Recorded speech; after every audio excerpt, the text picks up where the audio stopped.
सभी छात्रों का स्वागत। सामाजिक विज्ञान का ये भूगोल का संसाधन एवं विकास कक्षा 8वीं का अध्याय तीसरा खनिज और शक्ति संसाधन भाग 3। जैसा कि आप ये देखिए, ये लौह अयस्क आप देख सकते हैं कि ये प्राकृतिक रूप से हमें जो लौह अयस्क मिलता है उसका ये मूल रूप आप ये देख सकते हैं और उसके बाद उसका प्रगलन किया जाता है। इसके बाद आप ये देखिए, ये बक्साइट है। बक्साइट किस तरह होता है, एक शैल के रूप में आप उसको देखिए, ये उसका प्राकृतिक रूप। उसके बाद यह अभ्रक को आप देखिए, इसका रंग अलग है, गठन अलग है, इसके गुणधर्म अलग है। इसके अलावा ये तांबा आप देखिए, कॉपर, ये उसका खदान है। काफ़ी गहरी खदान आप ये देख सकते हैं, काफ़ी बड़ी खदान है ये। और उसके बाद ये मैंगनीज, मैंगनीज का ये मूल रूप आप देखिए, जो प्राकृतिक रूप में हमको मैंगनीज मिलता है वह इस प्रकार होता है। आगे आप ये देखिए, ये सोने की खदान काफ़ी गहरी है, आप देख सकते हैं। भारत में कर्नाटक में कोलार के अंदर काफ़ी गहरी खदान है। यह आप खदान देखिए सोने की। इसके अलावा ये चूना पत्थर का आखनन, जो आपके ज़मीन के समतल में आप यहाँ देख सकते हैं, ऊपर का भूभाग और उसके नीचे ये खदान आप देख सकते हैं। इसको आखनन बोलते हैं। जो ज़मीन से प्रॉपर्टी के ऊपर का सटा हुआ जो चूना पत्थर है, आपको ये दिखाई दे रहा है, आप देख सकते हैं। इसके अलावा ये राजस्थान के अंदर ये जो सांबर झील है, राजस्थान में तापमान भी कम ज़्यादा होता है, मीठे पानी की नदियाँ यहाँ कम मिलती हैं और उसके कारण ये झील आपको जो मिल रही है उसमें ये किस तरह, उसमें यह सब देख सकते हैं आप। ये नमक है, प्राकृतिक रूप से मिलता है। अब इसके बाद हमें अब हमारी नई जो खनिजों का उपयोग क्या होता है उसके बारे में हमको देखना है। जैसा कि इसके पहले अध्याय 1 और 2 के अंदर आप खनिज क्या होता है, खनिजों के प्रकारों के बारे में आपने देखा। विश्व में खनिज कहाँ कहाँ पर मिलते हैं, भारत में कहाँ मिलते हैं, एक एक के विश्व के मानचित्र और महाद्वीपों से हमने पूरी जानकारी आपको बता दिया। अब ये खनिजों के उपयोग असल ज़िंदगी में हम लोग हर दिन इन खनिजों का हमारा संबंध आता है। अब ये खनिजों का उपयोग कई उद्योगों में इसका होता है। जैसा रत्नों के लिए प्रयोग किए जाने वाले खनिज प्राय कठोर होते हैं, जैसा इन्हें आभूषण बनाने के लिए विभिन्न शैलियों में जड़ा जाता है। तो आपको मालूम है, सोना चांदी इसके हम लोग आभूषण बनाते हैं और ये काफ़ी महंगे भी होते हैं। और आगे जो है तांबा, एक अन्य धातु। तांबे का उपयोग आपको मालूम है कि बर्तन बनाने के लिए होता। आपके घर में भी इस तरह तांबे के बर्तन होते हैं। सिक्के बनाने के लेकर, सिक्के से लेकर आप जो पाइप या तारे, जो इलेक्ट्रिक के तारे होती है वो भी तांबे की होती हैं। अच्छा, एक सुवाहक है ये तांबा, और इसका अन्य कई सारे कामों के लिए तांबे का उपयोग किया जाता है। कंप्यूटर उद्योग में प्रयुक्त होने वाला सिलिकॉन जो काटस से प्राप्त होता है, ये भी एक प्रकार का खनिज है। जैसा कि एल्यूमिनियम आप सभी को मालूम है, ये बक्साइट से प्राप्त होता है। और ये एल्यूमिनियम का जो ऑटोमोबाइल और हवाई जहाज़ के पतरे और हवाई जहाज़ के पुर्जे बनाने के लिए भी इसका हल्का सा भी होता है, एल्यूमिनियम का उपयोग करते हैं। बोतलबंदी उद्योग में उसका उपयोग होता है। भवन निर्माण के लिए जो एल्यूमिनियम का उपयोग होता है। और अक्सर अपने घर के अंदर अपने एल्यूमिनियम के जो बर्तन हैं, जैसा भगोना वगैरह जो है उस चीज़ का होता है, कई प्लेट हमारी होती है उसकी। तो इस तरह एल्यूमिनियम का भी हमारे दैनिक जीवन में उपयोग होता है।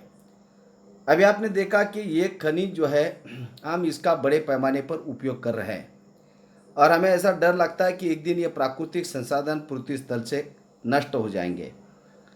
कई खनिज जो है अनवीकरणीय, मतलब एक बार उसका इस्तेमाल करने के बाद उसे पुनः प्राप्त करना बड़ा कठिन होता है या उसके लिए बहुत समय आपको देना पड़ता है। जैसा कि पहले संसाधन चैप्टर के अंदर आपने देखा, उसमें नवीकरणीय मतलब जिसका आप लोग उपयोग करने के बाद दोबारा उपयोग नहीं कर सकते। जैसा आपका पेट्रोल है, आपने मोटरसाइकिल में 1 लीटर पेट्रोल डाला, उसके बाद वो ख़त्म हो गया। आप ये नहीं कह सकते कि चलो अभी बारिश हो जाएगी तो पानी, जैसा कि अब पानी यह नवीकरणीय है। आपके तालाब भरा हुआ है और उसके अंदर का पानी आपका पीने, बाष्पीकरण या फिर आपका ज़मीन के अंदर चला गया और उसके बाद गर्मी में पानी हमको नहीं मिलता। लेकिन जब आपकी बारिश होती है तो दोबारा आपका पानी उतना तालाब में जमा हो जाता है। इसका मतलब पानी यह नवीकरणीय है। जैसा जंगल, वनस्पति यह नवीकरणीय है। आपने मान लीजिए 100 पेड़ आपने काट दिए तो हमेशा के लिए वो नष्ट जरूर होंगे, लेकिन यदि उसके जगह पर आप उतने नए पेड़ों को लगा देते हैं तो फिर आपका जंगल पहले जैसा बन सकता है, मतलब नवीकरणीय है। लेकिन कुछ ऐसे खनिज है, एक बार आप उसका इस्तेमाल कर दिया वो ख़त्म हो गया, और उसमें भी आपका पर्टिकुलर जीवाश्म ईंधन आता है। खनिजों के निर्माण और संचयन में हजारों वर्ष लगते हैं। खनिज बनने के लिए वह हजारों साल लगते हैं। निरंतर प्रक्रिया के बाद यह बनता है। मानव उपयोग की दर की तुलना में निर्माण की दर बहुत धीमी है। मतलब जितने बड़े पैमाने पर जीवाश्म ईंधन, कोयला, लोहा, इस्पात, मैग्नीशियम, तांबा, या आपके सिंपल सा उदाहरण हम लेते पेट्रोल, हम जितने पैमाने पर उसका उपयोग कर रहे हैं उतने पैमाने पर वो तैयार नहीं हो रहा है। ये प्राकृतिक संसाधन नहीं बन रहे, उसकी दर बहुत कम है और इसलिए उसको हमको संभाल कर इस्तेमाल करना पड़ेगा। जैसा कोयला एक दिन ख़त्म होने वाला है, पेट्रोल एक दिन ख़त्म होने वाला है। अब उसके बदले हमको दूसरा कोई पर्याय उसका ढूंढना पड़ेगा, और इन संसाधनों का हमने बहुत सोच समझकर और संभाल कर उसका इस्तेमाल करना चाहिए, क्योंकि उसका हमारे उपयोग की तुलना में उसका निर्माण बहुत कम हो रहा है। खनन की प्रक्रिया में बर्बाद को घटाना आवश्यक है। क्या करते, जब हम खनन करते तो उसमें से बहुत सारा बर्बाद हो जाता है, तो हमने नहीं करना चाहिए। धातुओं का पुनर्चक्रण एक अन्य तरीका है जिससे खनिज संसाधनों को संरक्षित किया जा सकता है। आपने देखा होगा गांव में आपके भंगार वाले आते हैं, पुरानी चीज़ों को वो इकट्ठा करते हैं और उसको फिर जो है उसको पिघलाते हैं और उसका रिसाइकलिंग करके फिर दोबारा उसका इस्तेमाल करते हैं। तो मानव के उपयोग की दर की तुलना में आपका निर्माण दर खनिजों का बहुत धीमी गति से चल रहा है, इसलिए कई चीज़ों का हमको पुनर्चक्रण उसका करना जरूरी है। इसलिए भंगार जो चीज़ें पड़ती है उसको देना जरूरी है, ताकि उसके बदले नए प्रकार की चीज़ आपकी तैयार हो सकती है। अब यहाँ देखिए आपका यह शक्ति संसाधन क्या है। शनि की माँ अपने दिन की शुरुआत गाइजर का बटन दबाने से करती है। अब याद देखिए, पहले लोग जो है लकड़ी का खाना बनाने के लिए उपयोग करते थे, लेकिन आज थोड़ा सा क्या हो गया, ज़माना थोड़ा सा बदल गया है। आज के आपके घर में इलेक्ट्रिसिटी आई, लाइट आई, पहले पुराने ज़माने में नहीं थी। तो लोग, जैसा कि आपके घर में ना टीवी होता था ना कंप्यूटर होता था, तो बहुत सारी चीज़ें आज जो आप इस्तेमाल कर रहे हैं, फ्रिज होता था, पहले नहीं होती थी, लेकिन आज इलेक्ट्रिसिटी है, नए नए प्रकार की टेक्नोलॉजी आ गई, नए नए प्रकार के गैजेट आप अपने घर के अंदर इस्तेमाल कर रहे हैं। पहले जैसे कि लोगों के जो मकान हुआ करते थे मिट्टी के होते थे, धाबे के मकान होते थे, पंखे की आवश्यकता नहीं थी, लेकिन अब जो है सीमेंट कंक्रीट के हैं तो काफ़ी गर्म होता है और हमें उसकी आवश्यकता है। पहले लोग जैसा केरोसिन की चिमनी का इस्तेमाल करते थे, तब ज़रूरत नहीं थी क्योंकि इलेक्ट्रिसिटी नहीं थी। अब हमारे पास इलेक्ट्रिसिटी आ गई, आज हम लोग ट्यूबलाइट का या सेफेल बस बल्ब का उपयोग करते हैं। तो एक उदाहरण के तौर पर आपको समझाया कि शनि को जगाने से पहले उसके विद्यालय की वर्दी पर इस्त्री होती है, इस्त्री करते हैं ताकि अच्छा दिखे। इसके बाद वह उनके लिए ब्लेंडर में ग्लास संतरे का जूस तैयार करने के लिए रसोई घर में तेजी से पहुंचती है। अक्सर आपके घर में भी आपकी माँ आपकी इस तरह की केयर करती होंगी। जब आपको स्कूल में जाना है तो कपड़े प्रेस कर रही होंगी, रसोई में आपको दूध देती होंगी गर्म करके, वो आपका गैस के ऊपर गर्म होता है। गैस आपका जो लिक्विफाइड पेट्रोलियम गैस होता है, उससे आपका खाना बनता है।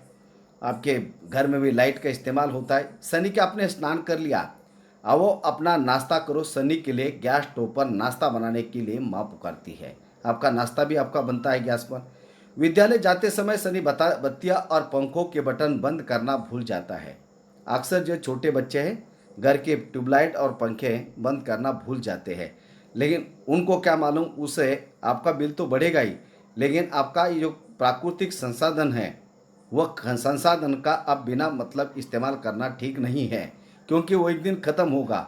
आपको जब ज़रूरत है तब आप उसका इस्तेमाल ज़रूर करिए।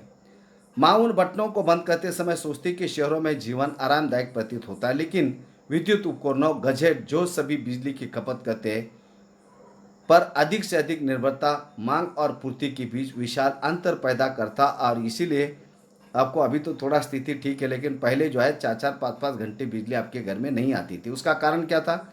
लोग जितना उसका इस्तेमाल कर रहे हैं उतना उसका प्रोडक्शन नहीं होता था, मतलब मानव को उपयोग ज़्यादा और उसका उत्पादन कम, और इसलिए फिर लोगों को लाइट इलेक्ट्रिसिटी नहीं मिलती। तो हमने इस बात को भी सोचना चाहिए, और इसलिए अंतर आपको मिलता है। विज्ञान और प्रौद्योगिकी के नए प्रचलन से जीवन पद्धति शैलियों में बहुत तेजी से परिवर्तन हुआ है। आज आप देखिए, आपके पास मोबाइल आ गया, उसके लिए आपको इलेक्ट्रिसिटी चार्ज करने के लिए चाहिए। कंप्यूटर आ गया, उसके लिए चाहिए। अभी आपकी ऑनलाइन क्लासेज चल रही है, हम लोग देखते हैं कि कई बच्चे जो है क्लास अटेंड नहीं कर पाते, या कई बार आप आपका ऑनलाइन ये वीडियो नहीं देख पाते। तो उसका कारण कभी लाइट नहीं होती, आपका चार्जिंग नहीं होता मोबाइल, या कई अन्य प्रॉब्लम होते हैं। तो इसी तरह हमारा पूरा जीवन जो है आपका आज आपकी इस ऊर्जा और इलेक्ट्रिसिटी पर डिपेंड है। शक्ति अथवा ऊर्जा हमारे जीवन में बहुत महत्वपूर्ण भूमिका निभाते हैं। शक्ति यानी एनर्जी, ये हमारे जीवन के लिए बहुत महत्वपूर्ण चीज़ है। आज आप लोग देखते हैं उसका इंडस्ट्रीज़ में उपयोग होता है। कृषि के लिए आपका पंप सेट नहीं चलेगा, ट्रांसपोर्टेशन के लिए उसकी ज़रूरत है, संचार, प्रतिरक्षा, सभी के लिए आज आपके पास इन पावर की शक्ति की आवश्यकता है। ऊर्जा संसाधन को विस्तृत रूप से परंपरागत और गैर परंपरागत संसाधनों में उसको वर्गीकृत किया जाता है। अभी आप देखिए, ये सोचे और करें, अभी ये खनिज जो है मानव उपयोग काफ़ी बढ़ रहा है और उत्पादन कम है, या वो संसाधन बहुत कम है। इसका पहला हमने क्या करना चाहिए? पुनः कम उपयोग करना चाहिए, लेस सिस्टम इस्तेमाल करो, उसका यूटिलाइज करो कम। उसके बाद पुनर्चक्रण करो। जैसा कि मैंने आपको बताया कि पुराने आपके पास कोई भंगार आयरन की चीज़ें पड़ी, उसको बेचो ताकि उसका दूसरा आयरन का आपकी चीज़ बन जाएंगी। उसका पुनः प्रयोग करो, दोबारा उसका फिर प्रयोग करो। इसी तरह यह हमने सोचना चाहिए, हमारे लिए उसकी आवश्यकता है। अब ये विद्युत संभरण हेतु राष्ट्रीय शक्ति ग्रिड, तो ये ग्रिड होता है आपके तारों का जाल बिछा हुआ होता है, उसको बोलते ग्रिड। तो इस तरह के तारे आप लोग देखते होंगे, उसमें आपकी एक जगह से दूसरी जगह पर इलेक्ट्रिसिटी जाती है, जहाँ पर इलेक्ट्रिसिटी तैयार होती है। दूसरे जैसा यहाँ पारस है आपके यहाँ पर अकोला के पास जैसा जलगांव डिस्ट्रिक्ट में आपका भुसावल है, तो ये बड़े बड़े आपके थर्मल पावर स्टेशन है मतलब औष्णिक विद्युत ऊर्जा, जैसा कोयले पर ऊर्जा तैयार करते हैं। एक हाइड्रो इलेक्ट्रिक है, जल विद्युत प्रकल्प है। दूसरा आपका परमाणु ऊर्जा, उस पर इलेक्ट्रिसिटी तैयार होती है। तो अलग अलग है, वो हम देखेंगे एक एक को। अब ये देखिए परंपरागत स्रोत। अब ये परंपरागत स्रोत क्या है? कई बार बच्चे गलती करते हैं, जैसा पवन चक्की है, आपका सौर ऊर्जा है, इनको लगता है कि ये हमारी नए प्रकार की ऊर्जा, तो बच्चे इसमें काफ़ी गलती करते थे। इसलिए आप इस वीडियो को बहुत आराम से अच्छी तरह और ठीक ठाक आप उसको समझ लीजिए, तब आपको समझ में आएगा। इवन ये चैप्टर आपका 10वीं क्लास में भी है। ऊर्जा के परंपरागत स्रोत वह है जो लंबे समय से हम सामान्य उपयोग में ला जा रहे हैं, मतलब हम लंबे समय से पहले से हम इनका इस्तेमाल कर रहे हैं। ये हो गया हमारा परंपरागत। जैसा उसमें आपका ईंधन आपका उपले अपने गांव में होती है ना, गौरिया होती है ना, गोबर की बनाते हैं, वो ईंधन। जीवाश्म ईंधन आपका कोयला है, डीजल है, केरोसिन है, गैस है, ये सभी हमारे इनका हम उपयोग करते आ रहे हैं। तो ये परंपरागत ऊर्जा के दो प्रमुख स्रोत हैं। अभी हम परंपरागत ऊर्जा के बारे में देखेंगे। अभी आप देखिए ऊर्जा के परंपरागत स्रोत क्या है। अभी उसमें खनिज तेल है, प्राकृतिक गैस है, ईंधन है, कोयला है और जल विद्युत है। तो अभी हम ऊर्जा के परंपरागत स्रोतों को, आप चाहे तो आप ये लिख लीजिए, ऊर्जा के परंपरागत स्रोत ये है, और इसको आप कभी भूलना नहीं है। आप लोग उल्टा करते हैं, परंपरागत को गैर परंपरागत वाले लिखते, गैर परंपरागत वालों को परंपरागत वाले लिखते। तो ऐसा आप मत करिए, थोड़ा सा आराम से ध्यान दीजिए। अब इसमें पहला हम देखते हैं खनिज तेल का। खनिज तेल का लाभ हमें क्या है? खनिज तेल आप देखते हैं टैंकर, पेट्रोल डीजल के, केरोसिन के टैंकर आप सड़क पर दिखते हैं। वो उत्पादन उसका कहाँ होता है? जैसा मुंबई में होता है, बॉम्बे हाई में, और पूरे जैसा कि महाराष्ट्र में या दूसरे स्टेट में चला जाता है, वो काय से भेजते हैं? टैंकर से। बड़ा आसान है। पेट्रो रसायन पेट्रोकेमिकल्स में इसका उपयोग किया जाता है, नायलॉन वगैरह में उसका उपयोग किया जाता है, अच्छे फायदेमंद है। अब दूसरा नुकसान इसका क्या है, अभी पहला इसका दोनों का हम लाभ देखते हैं। ये आपका प्राकृतिक गैस, लिक्विफाइड पेट्रोलियम गैस, ये सभी को पता है, आपके सबके घर में उसका इस्तेमाल होता है। अभी इसका जो है आसानी से परिवहनी है, इसको क्या है पाइप लाइनिंग की लाइन पाइप से भी उसको भेजा जाता है, मतलब आसान है। तेल और कोयले से अधिक स्वच्छ, उसमें आपने देखा होगा जो तेल और कोयला इससे जैसा कि धुआं निकलता है, इससे धुएं का कोई संबंध ही नहीं आता, और ये तेल से भी सस्ता है। अभी आपका हानि क्या होती है, तेल अधिप्लावन एवं गैस रिसाव के कारण ऑक्सीजन का अवक्षय होता है। कई बार आपका समुद्र के अंदर ये तेल फैल जाता है और उसके कारण जो उसके अंदर जो प्राणी जीव जंतु होते हैं उनको ऑक्सीजन लेने में दिक्कत होती है, और कभी कभी आपके वातावरण के अंदर उसका गैस का रिसाव होने के कारण भी ऑक्सीजन का आपको लेना मुश्किल हो जाता है। अब ये हमको नहीं, जैसा कि हम लोग बोलेंगे कि चलो अब ये खनिज तेल प्राकृतिक गैस जो है उसका जो है क्या बोलते हैं उसका निर्माण नहीं हो रहा तो इस्तेमाल नहीं करेंगे, लेकिन हमको फिर नए ईंधन का अन्वेषण आसान नहीं, उनकी खोज करना भी आसान नहीं है, तो ये खानी है। अब ये ऊर्जा के परंपरागत स्रोत का अगला उदाहरण आप देखिए, ईंधन। ईंधन आप सभी को पता है सुप्राप्य, आसानी से मिल जाता है। आपके गांव में भी लकड़ी जो सूखी हुई लकड़ी है उसका लोग खाना बनाने के लिए अन्य काम के लिए उपयोग करते हैं। बहुसंख्य लोगों का ऊर्जा प्रदान करता है। आज भी आप गाँवों में देखेंगे तो वहाँ लोग उपले का और ये लकड़ी का खाना बनाने के लिए अन्य कामों के लिए उपयोग करते हैं। अब दूसरा हम कोयले का इसका ही देखते हैं। अब ईंधन का हानि क्या है, संग्रहण में अधिक समय उपयोग, संग्रहण में इसका अधिक समय लगता है इकट्ठा करने के लिए, और इससे धुआं निकलता है, यह प्रदूषण फैलाने वाला, हरित गृह पर प्रभाव करता है, उसमें भूतापीय तापमान आपका बढ़ने की संभावना भी है। और निर्वहनीकरण, अब उसमें क्या है आपका जो वन है वह वनों का भी उसमें क्या है, जैसा बड़े पैमाने पर ईंधन की लकड़ी हम काटने से वन आपके निर्वहनीकरण मतलब उसका नुकसान होता है। कोयला विस्तृत रूप में उपलब्ध, कोयला विस्तृत रूप में हमारे इधर झारखंड में काफ़ी मिलता है। विद्युत रूपांतरण के लिए उपयुक्त, इसमें थर्मल पावर स्टेशन जैसा कि इससे कोयले से आपकी इलेक्ट्रिसिटी तैयार की जाती है। हानि क्या है, प्रदूषण का स्रोत है, आपने देखी होगी बड़ी बड़ी चिमनियाँ, उससे धुआं बाहर निकलता है, तो स्रोत। परिवहन के लिए यह भारी, ट्रांसपोर्टेशन के लिए काफ़ी वजनदार होता है, आपने ट्रेनें भी देखी होगी उनके अंदर भी कोयला ले आते हैं। तो इसी तरह अब यह जल विद्युत, यह दरमियान हाइड्रो इलेक्ट्रिकल पावर मतलब पानी के ऊपर इलेक्ट्रिसिटी तैयार करना, यह परंपरागत ऊर्जा का स्रोत है। इसका उपयोग हम पहले से करते आ रहे हैं। लाभ क्या है, प्रदूषण मुक्त, इससे कोई आपका प्रदूषण नहीं होता। सिंचाई और मत्स्य के लिए इसमें क्या होता है, बढ़ावा मिलता है। जैसा कि जो आपकी इरीगेटेड लैंड है, नहरों के जरिए पानी जो आपका उससे इलेक्ट्रिसिटी बनती, जो बचा हुआ पानी जो निकलता है तो वो पानी आपका खेती के लिए और दूसरा मछली पालन के लिए उसका उपयोग होता है, और ये बहुत सस्ता है। एक बार आपने लागत लगा दी, इसके बाद आप पानी छोड़ोगे इलेक्ट्रिसिटी तैयार होगी। हानि क्या होती है, जब ऐसे डैम आपको बनाने पड़ते हैं तो उसमें जो स्थानीय समुदाय के लोग हैं उनके बाद ज़मीन चली जाती है, पुरखों की ज़मीन, उनकी ज़मीन जहाँ पर वो खेती करते रहते थे, और उनको विस्थापित होना पड़ता है, वो जगह उनको छोड़नी पड़ती है। निम्न क्षेत्रों का जलप्लावन, वो पानी जो पहले जहाँ खेती होती थी अब वहाँ पर पानी जमा हो जाएगा डैम के कारण, तो उसमें ज़्यादा अधिकतर ज़मीन आपकी पानी के नीचे आएगी। जहाँ पर पहले खेती होती थी जंगल होता था, और उसके बाद स्थापित करने में बहुत खर्चीला है। एक बड़ा डैम तैयार करना बोले तो कितना पैसा लगेगा आपको मालूम है, अंदाजे बहुत पैसा लगेगा, और इसलिए ये तैयार करना भी महंगा है। तो यह है उसका ऊर्जा के स्रोत। अभी आप देखिए ये ईंधन, इसका उपयोग पकाने और ऊष्मा प्राप्त करने के लिए व्यापक रूप से हमारे देश के अंदर हो रहा है, और हमारे देश में 50% से भी ज़्यादा लोग गाँवों में ईंधन का लकड़ी का ऊर्जा के रूप में उपयोग करते हैं। पौधों और जानवरों के अवशेष जो लाखों वर्षों तक धरती के अंदर दबे रहते थे, ताप और दाब के प्रभाव से जीवाश्म ईंधनों में परिवर्तित हो गए।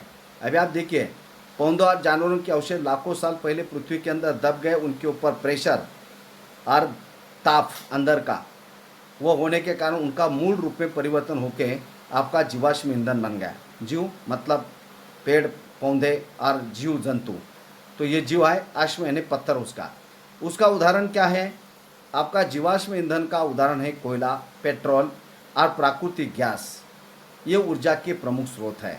आपको ये भी प्रश्न आता है कि जीवाश्म ईंधन कौन से हैं, तो कोयला, पेट्रोल और प्राकृतिक गैस ये परंपरागत ऊर्जा के प्रमुख स्रोत है। इन खनिजों के भंडार सीमित हैं, मतलब बहुत बड़े पैमाने पर नहीं है, बहुत सीमित है, एक दिन वो खत्म होने वाले हैं। और विश्व की बढ़ती जनसंख्या जिस दर से इनका उपयोग कर रही है वह इनके निर्माण दर से कहीं अधिक है। मतलब जितनी जनसंख्या बढ़ रही है और उपयोग बढ़ रहा है उतना वो तो तैयार नहीं है। जनसंख्या जिस दर से इनका उपयोग कर रही है वह इनके निर्माण दर से कहीं अधिक दर है, अधिक ज़्यादा है, और इसलिए वो जल्दी समाप्त होने के कगार पर है। आप यहाँ देख सकते नॉर्थ ईस्ट का जो उत्तर पूर्व भारत में ईंधन या लकड़ियाँ आप देख सकते, यह महिला ले जा रही है इसके खाना बनाने के लिए। अब यहाँ देखिए आप, यह है कोयला। अब यह कोयला को आप देखिएगा, उसमें यह बहुतायत में पाए जाने वाला जीवाश्म ईंधन है। मतलब ये आपको मैक्सिमम जगह पर मिलता है और अभी भी है, बड़े पैमाने पर जीवाश्म ईंधन है। इसका उपयोग क्या होता है, घरेलू ईंधन, खाना बनाने के लिए उसका उपयोग करते हैं कोयले का। जैसा कि उद्योगों में इसका उपयोग होता है, लोहा को प्रज्वलित करने के लिए, इस्पात को प्रज्वलित करने के लिए, और जो बाष्प इंजन होते हैं उसे आपको कोयले का उपयोग होता है। इसके अलावा विद्युत उत्पन्न करने के लिए, जो आपकी औष्णिक विद्युत, कोयले पर इलेक्ट्रिसिटी तैयार होती है, तो यह कोयले से प्राप्त विद्युत को तापीय ऊर्जा, इसको क्या बोलते हैं, तापीय ऊर्जा या थर्मल पावर। कोयला जिसका हम आज उपयोग कर रहे हैं वह लाखों वर्ष पूर्व विशाल फर्न और दलदल के पृथ्वी के परतों में दबने से बना है। अभी देखिए लाखों करोड़ों साल पहले जो बड़े जंगल हुआ करते थे उसमें जीव जंतु थे, किसी प्राकृतिक जो है किसी घटना के कारण वह पृथ्वी के अंदर दब गए। उसके ऊपर दबने के कारण क्या होगा, लाखों करोड़ों साल पहले ऊपर का प्रेशर, दबाव और अंदर के तापमान के कारण उनके मूल रूप में परिवर्तन आ गया, और इसलिए कोयला इसलिए अंतर्दीप धूप के रूप से में जाना जाता है। विश्व में अग्रणी कोयला उत्पादक जो है वो चीन है, संयुक्त राज्य अमेरिका, जर्मनी, रूस, दक्षिण अफ्रीका और फ्रांस है। भारत के कोयला उत्पादक क्षेत्र है रानीगंज, पश्चिम बंगाल, झरिया, धनबाद, बोकारो, झारखंड। तो ये क्षेत्र हमारे देश में प्रमुख कोयला उत्पादन के क्षेत्र है। या आप देख सकते तापीय ऊर्जा संयंत्र, या देख सकते आप चिमनी, जो यहाँ से जो है काफ़ी मेगावाट इलेक्ट्रिसिटी तैयार की जाती है। ये ऊर्जा का हमारा प्रमुख स्रोत है। इसके अलावा आप ये पेट्रोलियम को देखिए, पेट्रोल जिससे आपकी कार चलती है, क्योंकि हम कार में पेट्रोल या डीजल पर चलती है।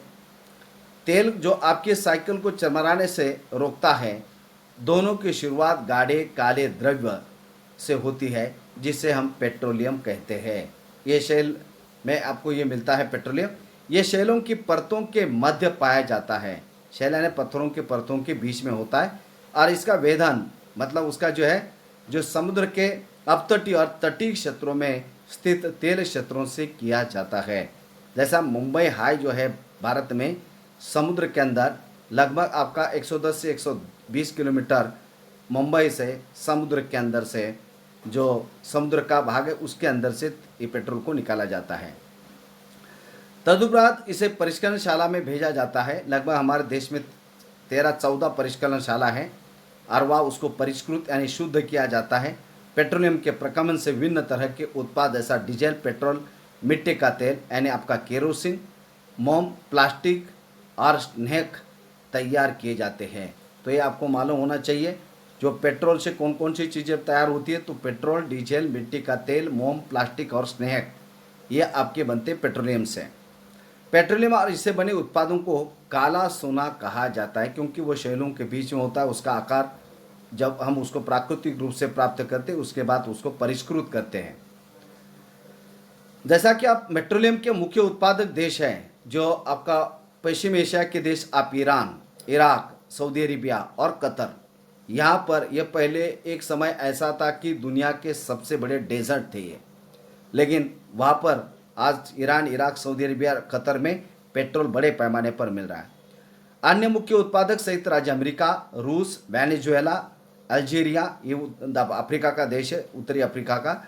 भारत में मुख्य उत्पादक देश है। असम में डिगबोई, ये बहुत पुरानी जो क्या बोलते हैं पेट्रोल वहाँ से निकाला जाता है। जैसा कि मुंबई के पास बॉम्बे हाई और कृष्णा और गोदावरी नदी का जो डेल्टाई भाग है, वहाँ पर भारत का पेट्रोल निर्माण किया जाता है, उत्पादित किया जाता है। अब ये अपरिष्कृत पेट्रोल को आप देखिए, अपरिष्कृत मतलब अशुद्ध पेट्रोल जो आपको प्राकृतिक रूप से मिलता है, वह इस तरह का होता है। अब इसकी शब्द और उत्पत्ति क्या है? पेट्रोलियम शब्द लैटिन के शब्द पेट्रा अर्थ शैल, शैल यानी पत्थर, ओलियम अर्थ है उसका तेल, इसलिए पेट्रोलियम का अर्थ है शैल तेल जो आपको शैलों के परतों के अंदर मिलता है। अब ये सपिंडित प्राकृतिक गैस सीएनजी एक प्रचलित पर्यावरण हितैषी ऑटोमोबाइल ईंधन है, उसे पर्यावरण नहीं होता है। आजकल आप लोग देखते हैं सीएनजी पर आपकी बसेस और गाड़ियां भी चलती है, क्योंकि पेट्रोलियम और डीजल की तुलना में प्रदूषण कम फैलाता है और इसलिए इसका उपयोग परिवहन के गाड़ियों के लिए किया जाता है। अब ये प्राकृतिक गैस क्या है? Liquefied petroleum gas. प्राकृतिक गैस पेट्रोलियम निक्षेपों के साथ ही पाए जाते हैं, मतलब जहाँ पर आपका पेट्रोल होता है वहीं पर निक्षेप जो भंडार है वहीं पर आपका ये गैस भी मिलता है। तब निर्मुक्त होती है जब अपरिष्कृत तेल को धरातल पर लाया जाता है। अब ये जब आपका ये पेट्रोल जो है उसको अपरिष्कृत रूप में बाहर निकालती है तो उसके बाद वो मुक्त होता है ये गैस, और इसका प्रयोग घरेलू और वाणिज्यिक ईंधनों के रूप में किया जाता है। अक्सर आप लोग देखते हैं कि हमारा डोमेस्टिक हर एक के घर में आपके एलपीजी गैस है, उसका उपयोग हम लोग खाना बनाने के लिए, पानी गर्म करने के लिए, अलग अलग कामों के लिए करते हैं। आप बोलेंगे सबसे ज़्यादा प्राकृतिक गैस कहाँ मिलता है? रूस, नॉर्वे यूरोप का देश है, यूनाइटेड किंगडम, नेदरलैंड, ये प्रमुख प्राकृतिक गैस के उत्पादक देश है। भारत में जैसलमेर, जैसलमेर आपका आता है राजस्थान में, जैसा कि वहाँ सबसे हाईएस्ट टेम्परेचर होता है। जैसलमेर कृष्णा गोदावरी डेल्टा, त्रिपुरा और मुंबई के कुछ अपतटीय क्षेत्र यानी समुद्र के अंदर प्राकृतिक गैस के संसाधन हैं।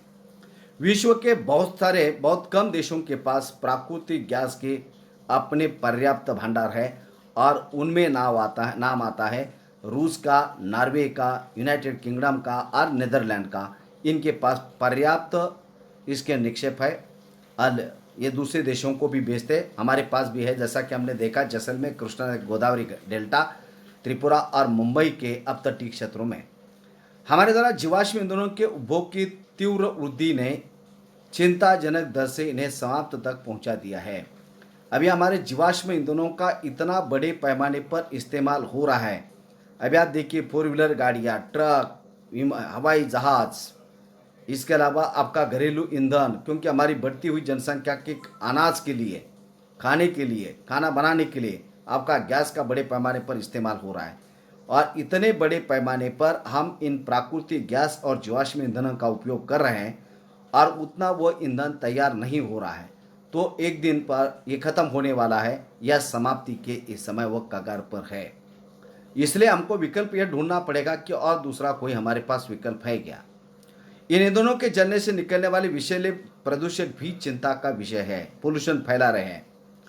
जीवाश्म ईंधन का अनियंत्रित जलना अनियंत्रित टोटी के टपकने के समान है जो अंततः सूख जाती है और इसलिए हमारा ध्यान ऊर्जा की विभिन्न गैर परंपरागत स्रोतों के दोहन की ओर बढ़ा है और जीवाश्म ईंधनों के स्वच्छतर विकल्प है।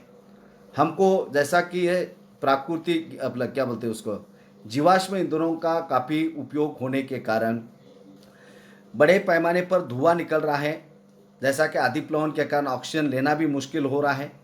इसके अलावा कार्बन मोनोऑक्साइड का प्रमाण भी वातावरण के अंदर काफ़ी बड़े पैमाने पर बढ़ रहा है। आप बड़े बड़े शहरों के अंदर आप देखिए बड़े पैमाने पर आपकी ये पेट्रोलियम युक्त पदार्थों का इस्तेमाल करने के कारण प्रदूषण बहुत चरम सीमा पर पहुंच चुका है, मतलब उपयोग बहुत ज़्यादा बढ़ रहा है। तो इसको हम जितना कम हो सकता है उसका इस्तेमाल करें, साइकिल का उपयोग करें क्योंकि साइकिल से कोई प्रदूषण नहीं होता है, तो ये हमारे हाथ में है। और यदि आप जितना कम हो सकता है उतना जीवाश्म ईंधनों का आप कम उपयोग करेंगे तो हो सकता है कि कुछ दिन के लिए और आपकी ये जो है का उपयोग आप कर सकते हैं। अब यहाँ पर आप देखिए ये हाइड्रोइलेक्ट्रिकल, इसमें जल विद्युत क्या है? बांधों में वर्षा जल अथवा नदी जल ऊंचाई से गिरने के लिए संग्रहित किया जाता है बांध, जैसा कि बहुउद्देशीय नदी घाटी परियोजना। अब यहाँ पर नदी के ऊपर आपका बड़ा बांध तैयार किया जाता है और उसमें वर्षा का जल को इकट्ठा किया जाता है, ये नदी के पानी को इकट्ठा किया जाता है और वही पानी आपका जो बड़ा पाइप के जरिए जनरेटर उसके ऊपर चलते हैं और इलेक्ट्रिसिटी तैयार होती है। आगे उसका हम वो भी देखेंगे, वो चित्र क्या है। बांध के अंदर से पाइप के द्वारा बहता जल बांध के नीचे स्थित जो टरबाइन के ऊपर गिरता है और वो टरबाइन घूमता है और उससे इलेक्ट्रिसिटी तैयार होती है। घूमते हुए ब्लेड जनरेटर को विद्युत के लिए घुमाते हैं और यह जल विद्युत कहलाती है। तो उसका लास्ट में आपको चित्र भी हम दिखाएंगे, भाग 4 के अंदर है वो। विद्युत उत्पन्न करने के बाद जो जल बहता है उसका उपयोग हम कृषि की सिंचाई के लिए करते हैं। विश्व की ऊर्जा का 1/4 हिस्सा जल विद्युत से उत्पन्न होता है। लगभग 25% आपकी इलेक्ट्रिसिटी तैयार होती है जो पर्वतों एवं पहाड़ों या आपके जो बड़े बड़े डैम तैयार किए गए हैं उससे एक जीवाश्म ईंधनों को विकल्प के रूप में आप जल विद्युत का उपयोग आज बड़े पैमाने पर हो रहा है। विश्व में जल विद्युत के अग्रणी उत्पादक देश है पराग्वे, नॉर्वे, ब्राज़ील और चीन। अब यह देख सकते हैं यहाँ पर काफ़ी दक्षिण अमेरिका का देश है, नॉर्वे यूरोप का है, चीन हमारा पड़ोसी एशिया का देश है। तो यहाँ पर उसका उपयोग जल विद्युत का काफ़ी हो रहा है। भारत में कुछ महत्वपूर्ण जल विद्युत केंद्र है, भाखड़ा नांगल, गांधी सागर, नागार्जुन सागर और दामोदर नदी घाटी परियोजना है। आपको कहीं देखने का मौका मिलता तो आप ज़रूर देखिए ये कैसे आपकी इलेक्ट्रिसिटी। आगे वाला जो 4 नंबर का वीडियो उसमें हम बताएंगे। विश्व का पहला जल विद्युत उत्पन्न करने वाला देश नॉर्वे है, आप देख सकते हैं। ये आपका सलाल जल विद्युत परियोजना ये जम्मू एंड कश्मीर के अंदर है। आप देखिए यह देख सकते हैं पानी यहाँ ऊपर से गिर रहा है, इस पानी को यहाँ रोका गया है। अब यहाँ जल विद्युत यह देख सकते हैं आप यहाँ पर, जैसा कि यहाँ पानी को रोका गया है, जैसा कि भाखड़ा नांगल डैम का उदाहरण, जैसा कि उसके ये देख सकते हैं। ये पूरा कोई भी आप डैम का उदाहरण देखिए, ये डैम इस तरह तैयार करते हैं ये पानी का जलाशय। अब यह देखिए यह पहाड़ है। अब यहाँ पर यहाँ से क्या होता है आपका जल का भंडार, यहाँ आप देख सकते हैं जनरेटर ही उसके ब्लेड है और यहाँ पर अधिक ऊंचाई से पानी नीचे गिरने के कारण ये ब्लेड को जोर से घुमाते हैं। आप ब्लेड जोर से घुमाने के कारण यहाँ से पानी आपका बाहर निकलेगा। अब ये पानी भी आपका वेस्टेज नहीं जा रहा है, किसान लोग उसका अपने खेतों में जल सिंचन के लिए उसका उपयोग कर सकते हैं। अब यहाँ से आपकी सीधा इलेक्ट्रिसिटी तैयार होती है और ये जो जालों का ये देख सकते हैं आप इलेक्ट्रिक ये ग्रिड मतलब तारों का जाल आपका बिछा होता है और अलग अलग जगह वो लाइट आपकी चली जाती है।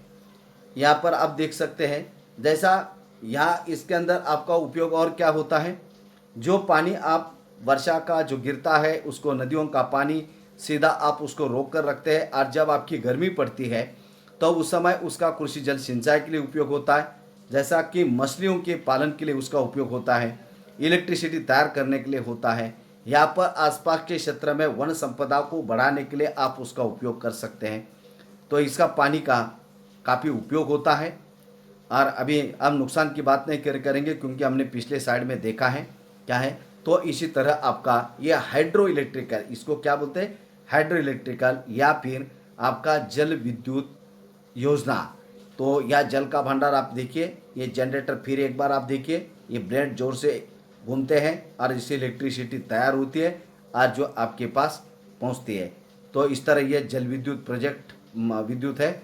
और इसके बाद आपका भाग 3 समाप्त होता है और एक भाग चौथा है, उसको आप देखिए और उसके बाद हमारा ये खनिज और ऊर्जा शक्ति संसाधनी अध्याय आपका खत्म होगा। धन्यवाद। आप उसको ज़्यादा से ज़्यादा देखिए, लाइक करिए, शेयर करिए और आपको ये वीडियो कैसा लगा आप उसमें कमेंट बॉक्स में लिखिए। धन्यवाद।